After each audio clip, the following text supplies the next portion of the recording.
day everyone, ang biker vlogger ng Kabuyao.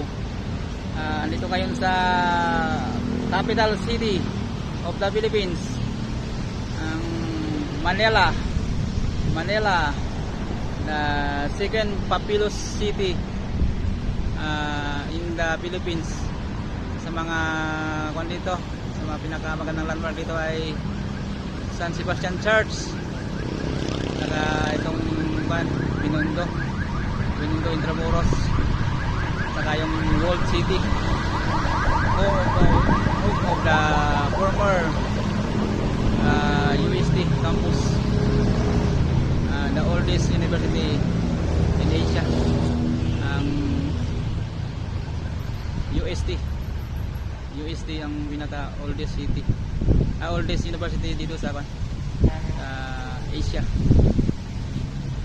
Ang biker vlogger ng Kabuyao andito ngayon sa tapat ng National Museum.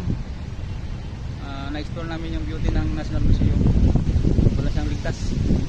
Talagang narating namin ngayong araw.